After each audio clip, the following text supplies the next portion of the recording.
ഉള്ളിലേക്ക് നോക്കുകയാണെന്നുണ്ടെങ്കിൽ അത്രയും വലിയ എഞ്ചിനീയറിംഗ് ഇവിടെ നടന്നിട്ടുണ്ട്. ഇതാണ് ട്ടാ ആ ഒരു വണ്ടി. ഇത് കാണാൻ വേണ്ടിയിട്ടാണ് ഞാൻ അത്രയും ദൂരം വണ്ടി ഓടിച്ച് വന്നിട്ടുള്ളത്. ഏകദേശം 10ഓളം രാജ്യങ്ങളാണ് കവർ ചെയ്തിട്ട് നമ്മളെ കേരളത്തിലേക്ക് എത്തിയിട്ടുള്ളത് കേട്ടോ. ഓക്കെ, മുന്നിൽ 2 വീലും ബാക്കിൽ സിംഗിൾ വീലും ഒരു ട്രൈ സൈക്കിളാണെന്ന് തോന്നുന്നു, പക്ഷേ ഫ്രണ്ടിലാണ് 2 വീലുള്ളത്. ഇത് ഏതാണെന്നല്ലേ, നിക്കൺ GT ഫ്രം Yamaha ആണ് കേട്ടോ. അതായത് 3 സിലിണ്ടർ വരുന്ന ഒരു വണ്ടിയാണ്. ഇതിൻ്റെ ഫ്രണ്ടാണ് ഇതിൻ്റെ ഹൈലൈറ്റ്. അതായത് 1 സൈഡിൽ തന്നെ 2 ഷോക്ക് വരുന്നുണ്ട്. സെയിം ഈ ഒരു സൈഡിലും ആ ഒരു സൈഡിലും ടോട്ടൽ 4 ഷോക്ക് ഉണ്ട്, പ്ലസ് 2 ടയറും. വണ്ടി നോക്കുകയാണെന്നുണ്ടെങ്കിൽ ഒരു ലക്ഷ്യമില്ല. ഞാൻ ആദ്യമായിട്ടാണ് കാണുന്നത്. ഇന്ത്യയിൽ തന്നെ ഈ ഒരു പീസ് ഉണ്ടോ എന്നുള്ളത് എനിക്ക് സംശയമുണ്ടോ. ഫ്രണ്ട് സൈഡ് തന്നെ കേട്ടോ ഇതിൽ എനിക്ക് എടുത്ത് പറയാനുള്ളത്. ബാക്ക് സൈഡിൽ ഞാൻ നോക്കുന്ന പോലുമില്ല.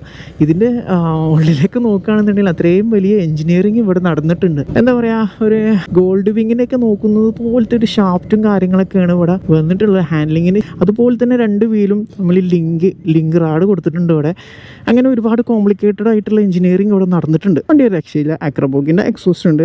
3 സിലിണ്ടറാണ് കേട്ടോ ഇതിന് വരുന്നത്. എനിക്ക് തോന്നണേ MT-09 ഒരു എഞ്ചിനായിരിക്കാം എന്നാണ്.